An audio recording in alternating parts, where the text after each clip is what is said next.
الحمد لله وكفى وسلام على عباده الذين اصطفى أما بعد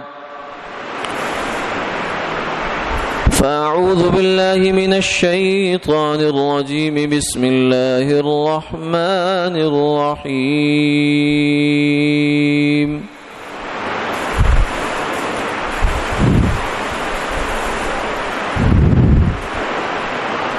وَإِذْ أَخَذَ رَبُّكَ مِنْ بَنِي آدَمَ مِنْ ظُهُورِهِمْ وَذُرِّيَّتَهُمْ وَأَشْهَدَهُمْ عَلَى أَنْفُسِهِمْ أَلَسْتُ بِرَبِّكُمْ قَالُوا بَلَى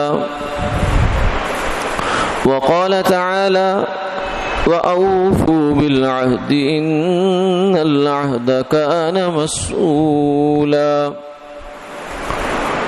وقال تعالى يا أيها الذين آمنوا ادخلوا في السلم كافة ولا تتبعوا خطوات الشيطان إنه لكم عدو مبين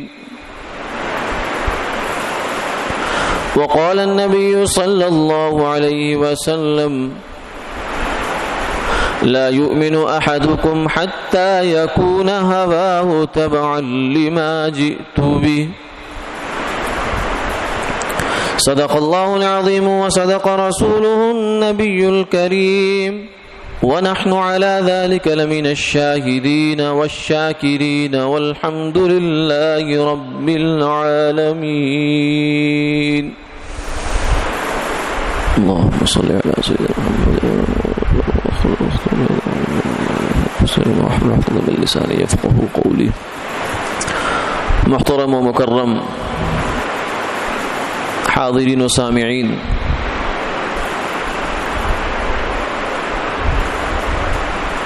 آج کا دن مسلمانان پاکستان کے لیے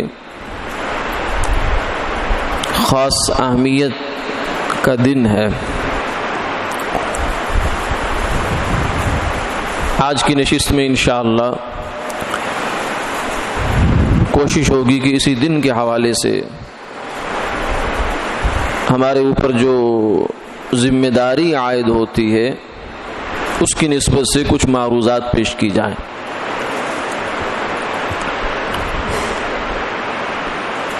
دنیا کا ہر انسان اس دنیا میں آنے سے پہلے اللہ سے ایک وعدہ کر کے آیا ہے جسے عہد الست کہتے ہیں۔ 9ویں پارے میں قرآن پاک میں اس کا تذکرہ ہے۔ فرمایا وَإِذْ أَخَذَ رَبُّكَ مِنْ بَنِي آدَمَ مِنْ ظُهُورِهِمْ وَذُرِّيَّتَهُمْ وَأَشْهَدَهُمْ عَلَىٰ أَنفُسِهِمْ أَلَسْتُ بِرَبِّكُمْ، کہ جب تمہارے رب نے بنو آدم سے، ان تمام انسانوں سے وعدہ لیا، کیا وعدہ تھا؟ الست بربکم، کیا میں تمہارا خدا نہیں ہوں؟ قالوا بلا، سب نے کہا بالکل ہے۔ یہ وعدہ کس سے لیا گیا اور کیسے لیا گیا؟ یہ وعدہ لیا گیا ہماری روحوں سے، اور لیا کہاں گیا؟ عالم ارواح میں۔ یہ دنیا بننے سے پہلے، انسان کے اس دنیا میں آنے سے پہلے، آدم علیہ السلام کے پتلا بننے سے پہلے، بہت پہلے یہ وعدہ لیا جا چکا ہے۔ اللہ رب العزت نے ہماری جتنی روحیں ہیں، کیونکہ ہم دو چیزوں سے مل کر بنے ہیں، ایک ہمارا جسم ہے اور ایک ہماری روح ہے۔ جسم بدلتا رہتا ہے، بچپن میں چھوٹا ہے، لڑکپن میں بڑھ گیا، جوانی میں بڑھ گیا، بڑھاپے میں پھر کم ہونا شروع ہو جاتا ہے، لیکن روح جو ہے وہ وہی رہتی ہے جو پہلے دن ہے۔ اس لیے انسان کی پہچان نہیں بدلتی، پہچان روح ہے۔ ہماری پہچان ہمارا جسم نہیں ہے، ہماری پہچان ہماری روح ہے، وہی اصل ہے۔ جسم تو سواری ہے، سوار اصل ہے، سواری بدل جاتی ہے، سوار نہیں بدلتا۔ تو اس روح کو ہم سب کی روحیں آدم علیہ السلام سے لے کر قیامت تک آنے والا آخری انسان، ان سب کی روحیں ایک دفعہ پیدا ہوئی ہیں. یہ میں ترتیب نہیں ہے، دفعاتن پیدا ہوئی ہے. ان سب روحوں کو پیدا کرنے کے بعد اللہ نے اپنے سامنے رکھا، کھڑا کیا اور ان سے پوچھا الست بربکم، کیا میں تمہارا خدا نہیں ہوں؟ سب نے بیک زبان کہا بلا، کیوں نہیں؟ یہ سوال ہی کیسا ہے، بالکل آپ ہمارے خدا ہیں. فرمایا کہ ہاں یاد رکھنا ان تقولوا یوم القیامت انا کنا عن ھذا غافلین، کہیں ایسا نہ ہو کہ قیامت والے دن کہہ دو کہ ہمیں تو خبر ہی نہ ہوئی، ہم تو غافل ہی رہ گئے. یہ بات نہ کرنا. پھر آج دھیان سے سن لو. تو ایک وعدہ ہر انسان نے، اسے عہد الست کہتے ہیں. یہی وہ وعدہ ہے جو سرکار دو عالم صلی اللہ علیہ وسلم نے فرمایا کل مولود یولد علی الفطرہ، ہر مسلمان بچہ فطرت پر پیدا ہوتا ہے. یعنی ہر انسان کا بچہ فطرت پر پیدا ہوتا ہے.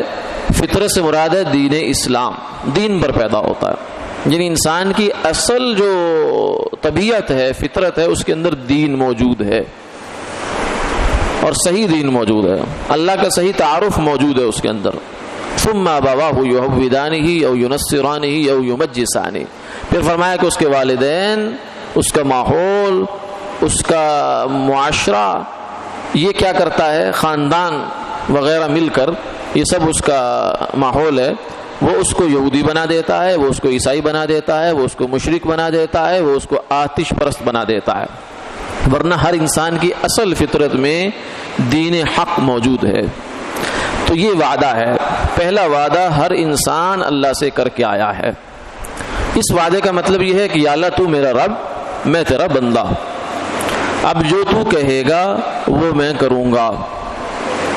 یہ گویا کہ اس طرح کا ایگریمنٹ ہے جس طرح کا ایگریمنٹ آج کوئی ملازم مالک سے کرتا ہے، باس سے کرتا ہے کہ آج کے بعد میں آپ کا ملازم، یہ میری ذمہ داریاں، یہ میری تنخواہ، اور میں اب آپ کا تابع فرمان، اس ٹائم میں کچھ نہیں کروں گا، آپ جو کہیں گے وہ کروں گا. تو ایسا وعدہ ہم نے ایک کیا ہے، ہر انسان نے کیا ہے. ابو جہل نے بھی کیا ہے، فرعون نے بھی کیا ہے، قارون، حامان، شداد، نمرود، سب نے کیا ہے، اور انبیاء علیہ السلام نے بھی کیا ہے. ایک وعدہ تو یہ ہو گیا. دوسرا وعدہ جو ہے وہ مسلمان کرتا ہے، وہ دنیا میں آنے کے بعد ہوتا ہے. وہ یہ ہے کہ حضور نے فرمایا کہ جب تمہارا بچہ بولنا شروع کرے اس کو کلمہ سکھاؤ، اس کو اللہ کا نام سکھاؤ، اس کو بلی کتے کی کہانیاں نہ سکھاؤ بلکہ اس کو اللہ کا نام سکھاؤ، لا الہ الا اللہ محمد الرسول اللہ، کیونکہ یہی اول کلمہ ہے، یہی انسان کا آخر کلمہ ہے. من کان آخر کلامہ لا الہ الا اللہ دخل الجنہ، جس کا آخری کلام لا الہ الا اللہ ہے وہ جنت میں داخل ہو گیا، اس کا ایمان پہ خاتمہ ہو گیا.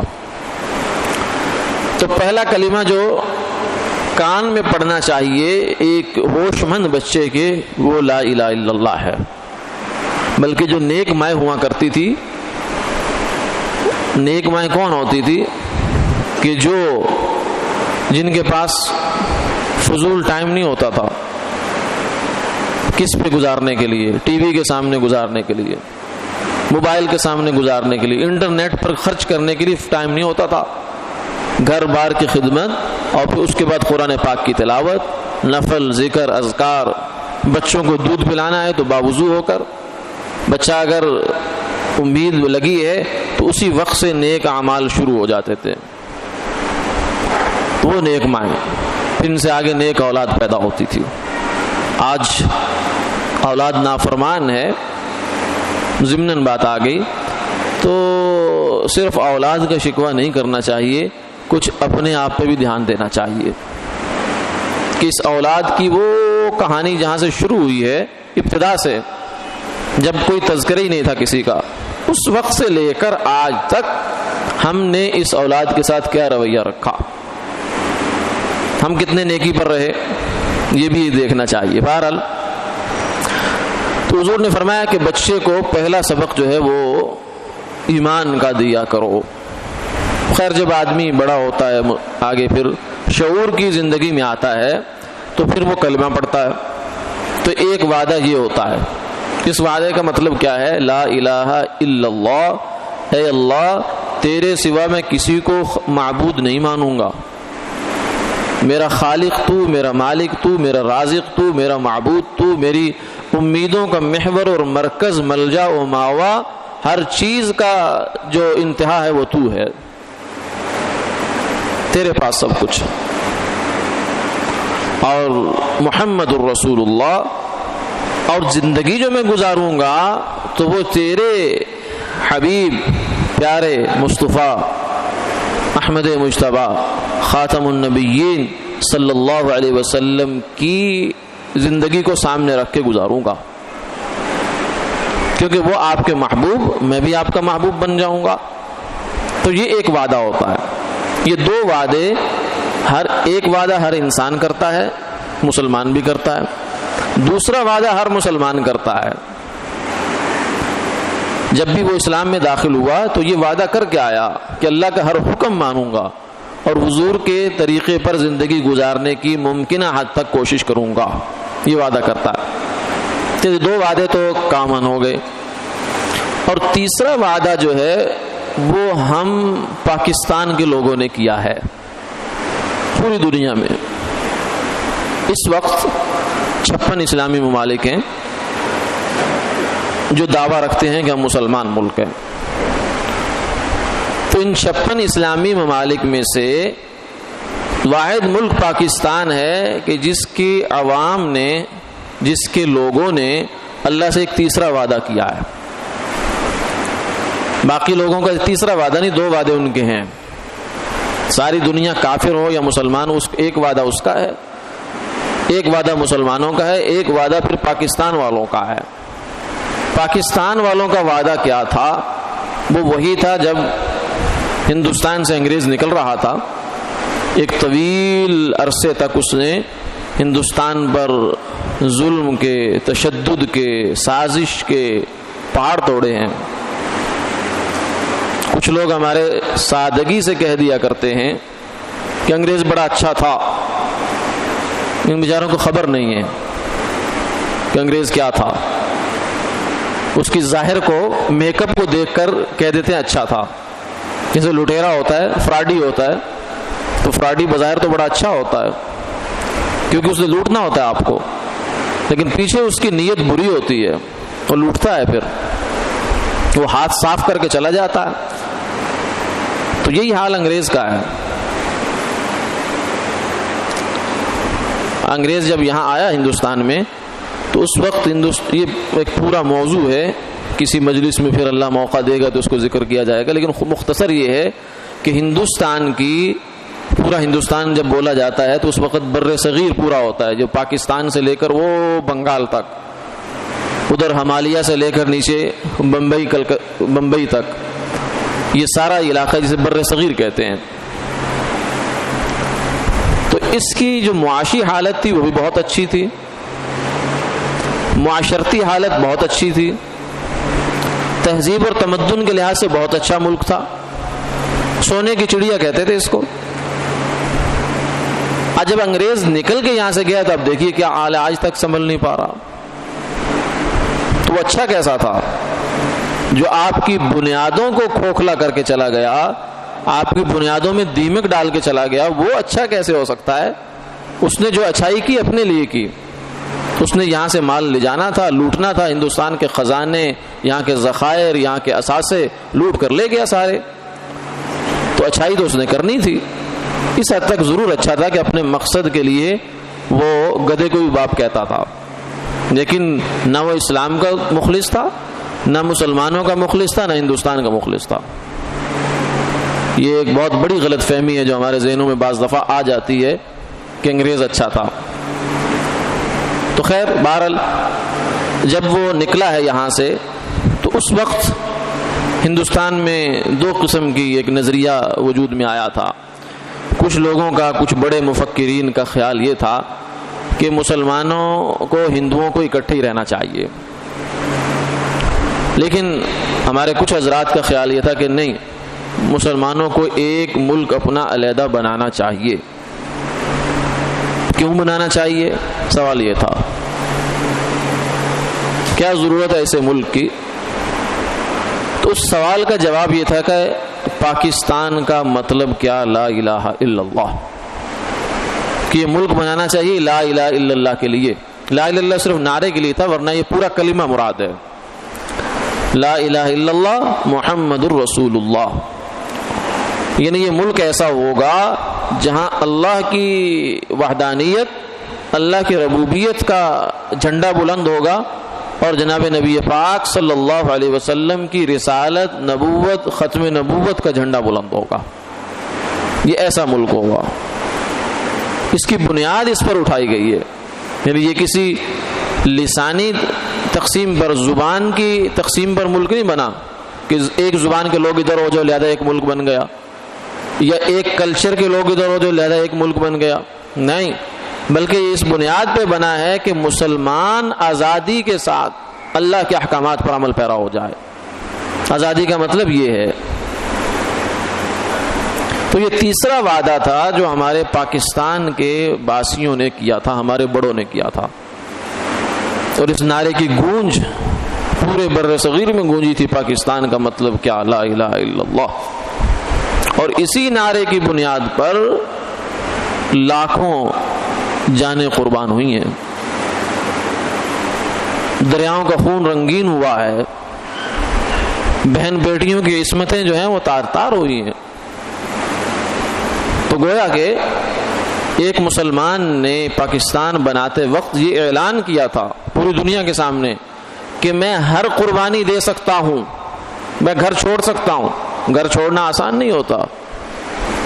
ہجرت ایک نئی زندگی کا نام ہوتا ہے، تو پتہ نہیں کیسی زندگی ہو یہ بھی پتہ نہیں ہوتا. جہاں انسان پیدا ہوتا ہے اس جگہ سے، اس وطن سے، اس مٹی سے، اس مٹی کی خوشبو سے، وہاں کی ہوا سے اس کو ایک تعلق ہوتا ہے، جذباتی تعلق ہوتا ہے، اس کو بیان نہیں کر سکتا لفظوں میں. پھر جہاں بڑا ہوتا ہے وہاں کے یار دوست رشتہ دار، وہاں کی گلیاں، وہاں کے محلے، وہاں کی دکانیں، وہاں کی یادیں، وہ سب اس کے دماغ میں ہوتی ہیں. لیکن وہ چھوڑ دیتا ہے، کہتا ہے نہیں میں وطن چھوڑتا ہوں. وطن ہجرت کے لیے وطن چھوڑا، مال بھی چھوڑا. جو ہمارے قافلے لٹے پٹے آئے ہیں وہاں ہندوستان سے، وہ کتنا پیسہ ساتھ لے گئے؟ کچھ بھی نہیں بیچارے. پھر تیسری چیز ہوتی ہے جان کے لیے آدمی سب کچھ کر دیتا ہے، وطن بھی چھوڑ دیتا ہے، گھر بھی چھوڑ دیتا ہے، مال بھی چھوڑ دیتا ہے، تعلقات بھی چھوڑ دیتا ہے، جان بچاتا ہے. تو جان بھی قربان ہوئی ہے. تو گھر بار یعنی کاروبار اور جان یہ گئی کس لیے؟ ایمان کے لیے. لا الہ الا اللہ محمد الرسول اللہ، اس کلمے کی پاسداری کے لیے اور اس کلمے کے اعلان کے لیے یہ ملک بنا ہے. تو یہ تیسرا وعدہ تھا جو پاکستان کے مسلمانوں نے اللہ سے کیا ہے. تو یہ اللہ سے وعدہ کیا ہے، انسان سے نہیں کیا کسی سے، کہ اللہ تو ہمیں ملک دے دے، اس ملک میں ہم تیرے دین کا جھنڈا سب بلند کریں گے، اسلام نافذ کریں گے. تو یہ وعدہ تھا. اسی وعدے کی بنیاد پر لاکھوں قربانیاں ہوئی ہیں، اسی وعدے کی بنیاد پر اتنے مال کی قربانی ہوئی ہے، وطن کی قربانی ہوئی ہے. تو یہ ملک اللہ تعالیٰ نے ہمیں عطا فرمایا. اس کی بہت بڑی نعمت ہے کہ ہم یہاں آزادی کے ساتھ اور اپنی خود مختاری کے ساتھ دین کے احکامات پہ عمل کرتے ہیں، کر رہے ہیں اور کرتے رہیں گے.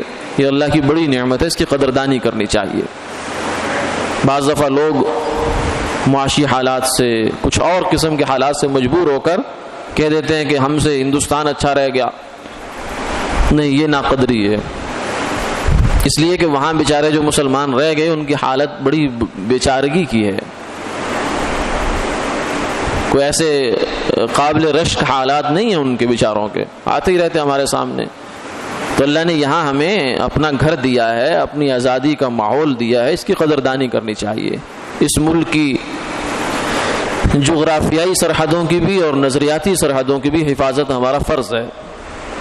جغرافیائی سرحد تو وہی ہے جو ہمیں پتہ ہے اور نظریاتی سرحد وہ لا الہ الا اللہ محمد الرسول اللہ ہے.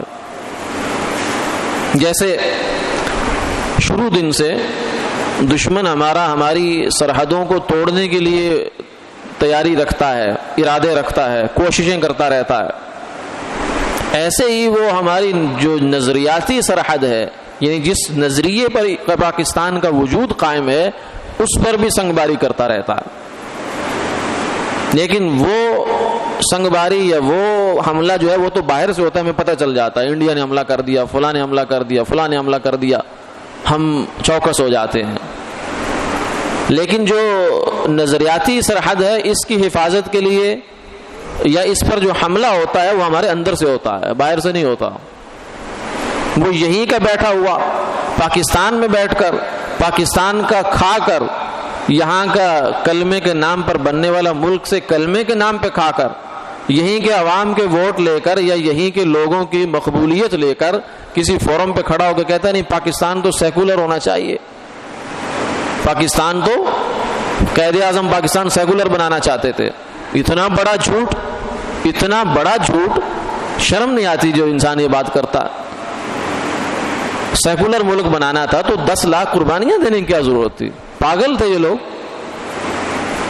ہندوستان رہتے نا، وہی سیکولر ملک ہے، تم وہیں رہ جاتے. اس خطے کو کیوں لیا گیا؟ لا الہ الا اللہ محمد الرسول اللہ کا مطلب کیا سیکولرزم ہوتا ہے؟ آج بھی بحثیں چھیڑ دی جاتی ہیں، میڈیا پر چھیڑ دی جاتی ہیں، اخباروں میں یہ باتیں چھیڑ دی جاتی ہیں کہ قائد اعظم کون سا ملک بنانا چاہتے تھے. یہ تو فضول باتیں، الجھا دینا، قوم کے ذہن کو الجھا دینا. ایک بہت واضح سی بات ہے کہ ملک بنا ہے کلمے کے نام پر، کلمے کے نفاذ کے لیے، اسلام کے بول بالا کے لیے ملک بنا ہے بس. اب اس پہ دوبارہ ڈیبیٹ ہو جائے گی، ڈسکشن ہو جائے گی. یہ تو شیطانی کام ہے، ایمان والا کام نہیں ہے. یہ یہاں کے لوگ کر رہے ہیں. یہیں کا ہمارا جو مافیا ہے خاص قسم کا جو میڈیا پر قابض ہے وہ کر رہا ہے یہ کام. اور اسی طریقے سے کچھ اور لوگ ہیں وہ کہتے ہیں جی ٹھیک ہے پاکستان بنا تو اسلام کے نام پر ہے، لیکن اسلام وہ نہیں ہے جو مولوی کہتا ہے.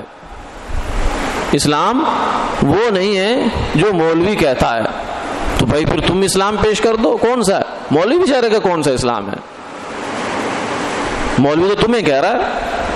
آج تک کسی مولوی نے تو کوئی حکومت نہیں کی پاکستان میں. وہ تو تم سے صرف یہی کہتا ہے کہ جو وعدہ تم نے اللہ سے کیا تھا اور جس وعدے پر الحمدللہ الحمدللہ ثم الحمدللہ آج بھی پاکستان کا ہر شہری اور ہر باشندہ قائم ہے، اس وعدے کو پورا کرو. وَأَوْفُوا بِالْعَهْدِ إِنَّ الْعَهْدَ كَانَ مَسْئُولًا. فرمایا وعدے پورے کرو، وعدوں کی پوچھ ہوگی تم سے.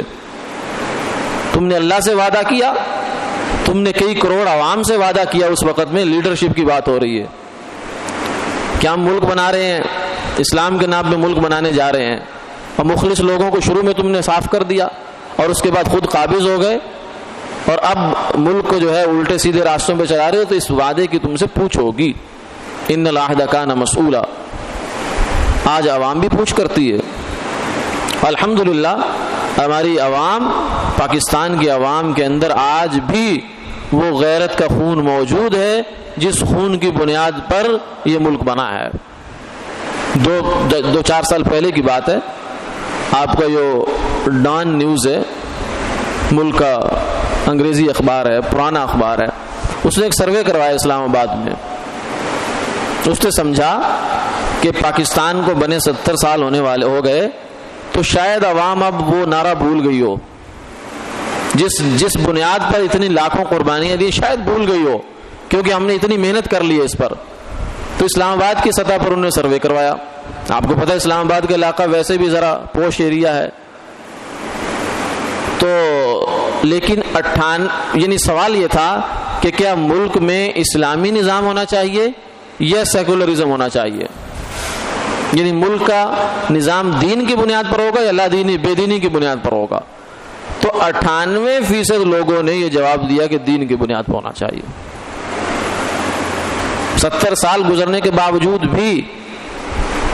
اس لیے اس ملک کے الحمدللہ عوام مسلمان ہیں، پکے مسلمان ہیں اور رہیں گے.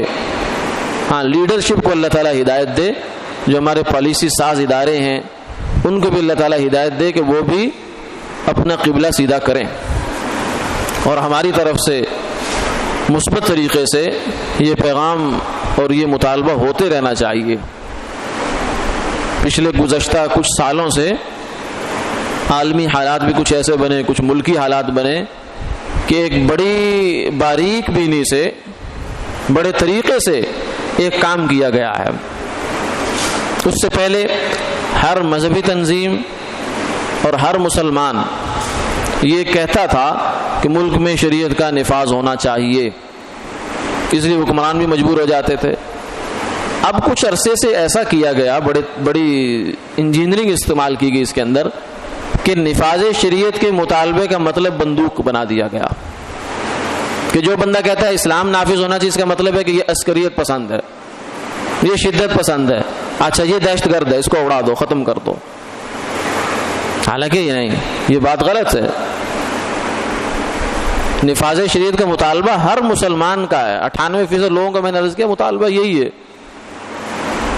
کہ یہ ملک کلمے کے نام پہ بنا، اس میں کلمے کا نفاذ ہونا چاہیے، اور ہماری حقیقی آزادی یہی ہے۔ ورنہ اگر ہم نے نظام وہی رکھنا ہے جو انگریز کا نظام تھا، قانون وہی ہے ہمارا جو انگریز قانون ہمیں دے کر چلا گیا، تو پھر ملک آزاد کیا ہوا؟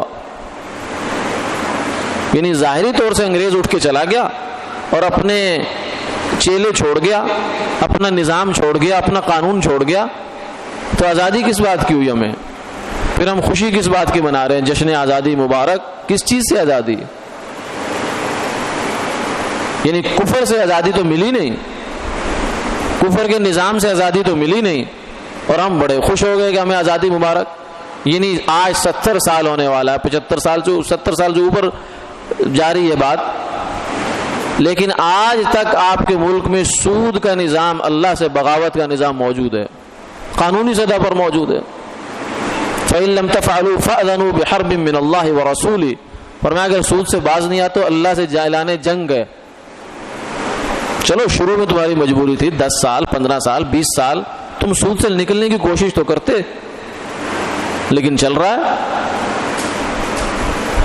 اور جو غیر شرعی قوانین ہیں ہمارے ملک میں سارے چل رہے ہیں اسی طریقے سے، اور اس کو بدلنے کی کوئی ارادہ بھی نہیں ہے کسی کا۔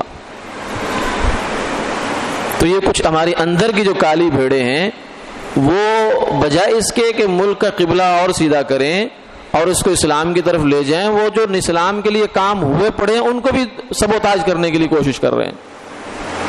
73 میں ہمارے ہاں جو بہت بڑا کام ہوا، پوری اسلامی دنیا میں سب سے پہلا اور بڑا کام تھا کہ ختم نبوت کے باغیوں کو غیر مسلم قرار دے دیا گیا۔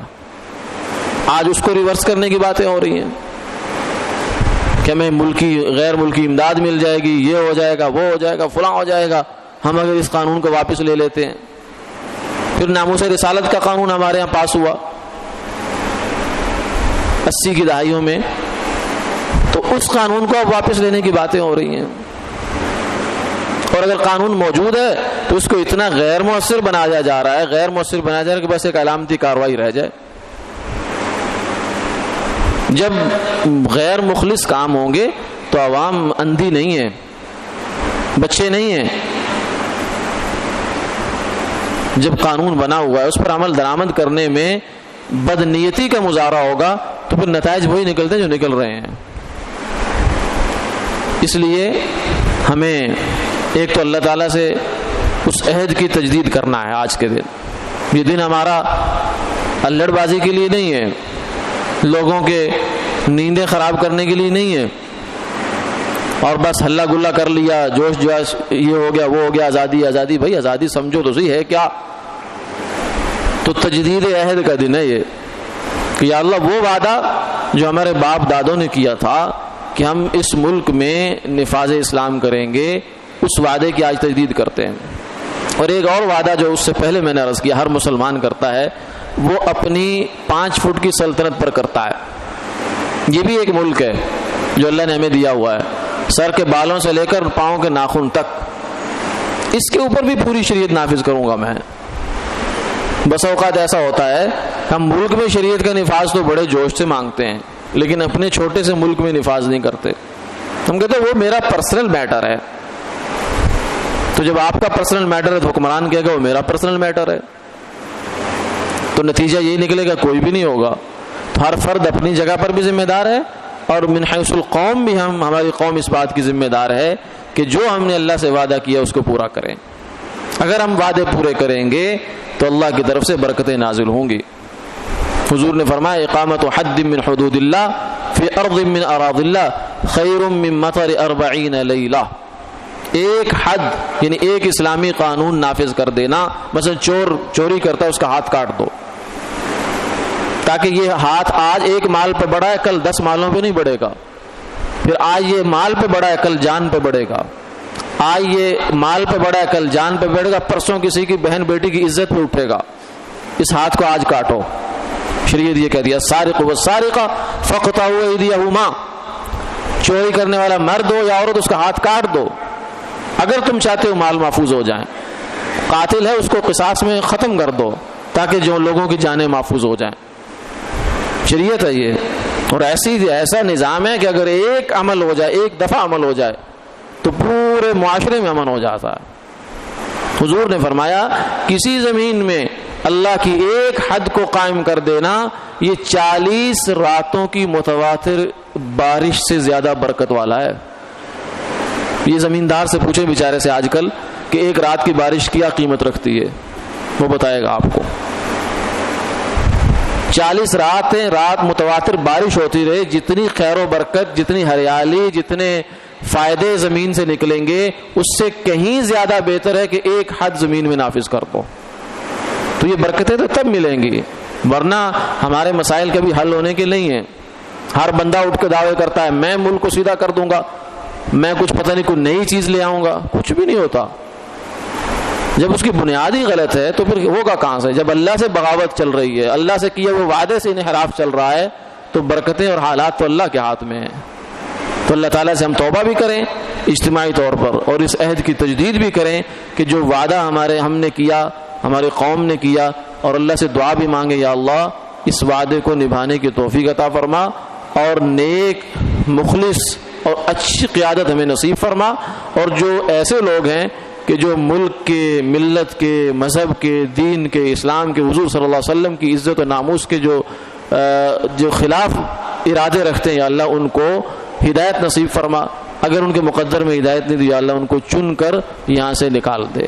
آمین آمین. وآخر دعوانا ان الحمد للہ رب العالمین.